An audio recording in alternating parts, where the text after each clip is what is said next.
बिस्मिल्लाहिर्रहमानिर्रहीम, अस्सलाम वालेकुम। पाकिस्तान रंग न्यूज़ के साथ मैं हूं आपकी मेज़बान कशफ बशीर। नाज़रीन, पाकिस्तान में मौजूद जो कि तालिब इल्म है, स्टूडेंट्स हैं, उनका एक ड्रीम होता है आउट ऑफ कंट्री में जाके वहाँ से हायर स्टडीज़ करना, और बाकी कुछ लोगों को विज़िट करने का बहुत शौक़ होता है बहुत से ममालिक, जैसे कि बज़ाहिर मुझे खुद बहुत शौक़ है ममालिक को डिफरेंट कंट्रीज़ में जाना, वहाँ पे विज़िट करना।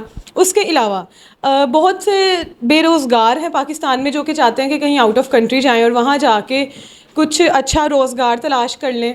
तो यहाँ इस वक्त मैं एक कंपनी में खड़ी हूँ जिसका नाम है हारमोनी सर्विसेज। ये लोगों को बहुत अच्छी रिलायबल लीगल तरीके से सर्विसेज देते हैं। तो यहाँ कुछ क्लाइंट्स मौजूद हैं, आइए उनसे बात करते हैं। अस्सलाम वालेकुम। वालेकुम सलाम। कैसी हैं आप? मैं ठीक हूँ। अच्छा, ये आपके हाथ में मैंने पासपोर्ट देखा था तो मैंने सोचा आइए इनसे पूछते हैं कि किस तरह से आपने यहीं से अपनी सारी सर्विसेज ली हैं। हाँ बिल्कुल, मैंने यहीं से अपनी सारी सर्विसेज ली हैं। बहुत अच्छा प्रोसेस करती हैं ये, और लीगल वे में करते हैं। अच्छा, किस कंट्री के लिए अप्लाई किया? मैंने यूके के लिए ना स्टडी वीज़े के लिए अप्लाई किए हैं। अच्छा, यूके के लिए। तो वर्किंग वीज़ा के लिए नहीं अप्लाई किया? नहीं, वहाँ स्टडी करके तो फिर बाद में वहाँ पे वर्क परमिट ले लूँगी मैं इंशाल्लाह। अच्छा, मैंने सुना था कि ये आपको वर्क परमिट पे भी भेज सकते हैं। हाँ बिल्कुल, अगर कोई चाहता है कि यहाँ से डायरेक्ट काम के लिए जाए, उसे यहीं से बैठ के पाकिस्तान में बैठ के अगर वहाँ पे वर्क परमिट चाहिए कि जाते ही वो अगले दिन वहाँ पे जॉब पे लगे, तो ये लोग ये प्रोसेस भी बहुत अच्छा करते हैं। मेरे जानने वाले हैं, उन्होंने करवाया है। यानी आप किसी के रेफरेंस ही आए हैं जो पहले वहाँ जा चुके हैं इनसे सर्विसेज लेने के बाद? हाँ बिल्कुल, मेरे कज़न है वो वहाँ पे कनाडा गए हैं, तो उन्होंने मुझे रेकमेंड किया, तो मुझे लगा कि मुझे भी जाना चाहिए। अच्छा, आप हायर स्टडीज़ के लिए जा रही हैं? हाँ बिल्कुल, हायर स्टडीज़ के लिए जा रही हूँ, 4 MBA। अच्छा, तो मुझे ये बताएं कि घूमने घुमाने का शौक़ नहीं है? घूमने घुमाने का इसलिए भी जा रही हूँ, वहाँ पे घूम भी लेंगे। अच्छा, सिर्फ आपने यूके के लिए ही क्यों अप्लाई किया? एक्चुअली ऐसा है कि मेरा बचपन से ड्रीम था कि मुझे यूके देखना है, तो इसलिए। और पाकिस्तान में 90% लोगों का ड्रीम यही होता है, यूके देखना।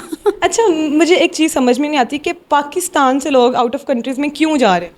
क्योंकि पाकिस्तान में कोई जॉब्स अवेलेबल नहीं है। ठीक है, अगर आप कहीं पे भी जाते हैं ना, तो आपको ऐसी सैलरीज ऑफर की जाती हैं कि आप अपने घर का बिल, पानी का बिल भी नहीं दे सकते, बिजली का बिल तो आप भूल ही जाएं। इसलिए बाहर जाना बहुत ज़रूरी है। अच्छा, इससे पहले ये जो फेक कंपनीज हैं, एजेंट्स हैं, फ्रॉड कर जाते हैं लोगों के साथ, आपने कभी इस तरह का कोई एक्सपीरियंस फेस किया? नहीं, मुझे ऐसा एक्सपीरियंस नहीं हुआ, क्योंकि मैं लकीली मैं वहीं पे आई हूँ जहाँ पे लीगल प्रोसेस करते हैं। लेकिन हमारे आसपास के बहुत सारे लोग हैं जिनको ये फेस करना पड़ता है। लोगों को चाहिए कि जब लोग उनको किसी के पास जाते हैं, वो एडवांस पेमेंट मांगते हैं। जैसे मैं इनके पास आई हूँ, उन्होंने मुझसे कोई एडवांस पेमेंट नहीं मांगी, done only on done base पे है। अच्छा, यानी कि आपका सारा प्रोसेस जब हो गया है, ये आपके पासपोर्ट आपको मिल गया, उसके बाद आपने पेमेंट करनी है? हाँ बिल्कुल, उसके बाद पेमेंट करनी है। और अगर कोई शख्स जिनको प्रॉब्लम फेस करनी पड़ती है, उन्हें इसलिए करती पड़ती है, उन्हें पता नहीं चलता है कि जो लोग आपसे फ़ौरन से कहते हैं हमें इतना एडवांस दे दें, हमें इतने पैसे पहले चाहिए, तो वो सब लोगों को पता होना चाहिए कि वो फेक प्रोसेस है, वो नहीं करते हैं। यानी पहले एडवांस पेमेंट ले लेते हैं, उसके बाद फ्रॉड कर जाते हैं और फिर लोग।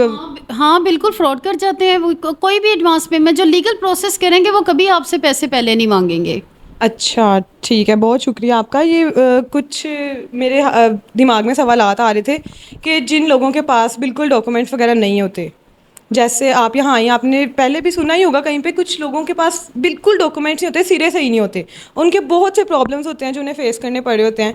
तो इस कंपनी के पास क्या ऐसी कोई फैसिलिटीज़ अवेलेबल हैं कि वो उन लोगों के लिए भी कोई रास्ता निकाल ले जाने का? हाँ बिल्कुल, इन लोगों के पास हैं। लेकिन होता ये है कि देखिए, अगर कोई पढ़ा लिखा नहीं है, उसके पास डॉक्यूमेंटेशन नहीं है, या कुछ लोगों के पास बहुत पैसे होते हैं लेकिन उन्होंने बैंक अकाउंट ओपन नहीं करवाए होते, तो ये लोग वो भी लीगल वे में प्रोसेस करते हैं, बट दे हैव टू पे एक्स्ट्रा, क्योंकि इनके भी चार्जेस लगते हैं।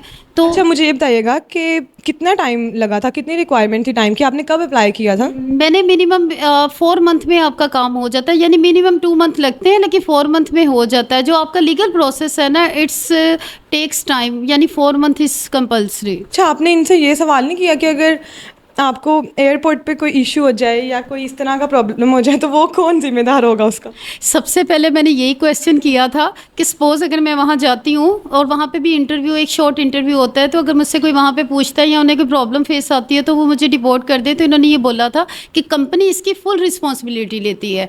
अगर सपोज़ खुदा ना खास्ता मैं वहाँ जाती हूँ और मुझे वापस भेज दिया जाता है, तो ये लोग मुझे दोबारा से मेरा एक प्रोसेस दोबारा करेंगे, नहीं तो ये पेमेंट वापस कर देते हैं। यानी एयरपोर्ट पे जाने के बाद भी कोई इशू अगर आपको फेस आता है तो उसकी जो पूरी रिस्पॉन्सिबिलिटी है वो कंपनी ले रही है? हाँ बिल्कुल, वीज़े की भी ले रही है, और अगर कोई वर्क परमिट पे जाता है तो उनके काम की गारंटी भी ये लोग लेते हैं। जी बहुत शुक्रिया आपका। अच्छा, हमने इनसे जो सवालात के जवाब हम नहीं ले सके, जो आपके भी मसले मसाइल हैं, तो अगर आप भी चाहते हैं कि इनसे सर्विसेज लें और लीगल तरीके से अपनी ड्रीम कंट्री में जाएं, तो इनका एड्रेस है LGF85 main boulevard DHA Lahore. तो आप यहाँ पर आएँ और अपने तमाम सवालात के जवाब भी लें और इजी वे में अपनी ड्रीम कंट्री में भी जाएँ। बहुत शुक्रिया आपका। खुदा हाफिज़।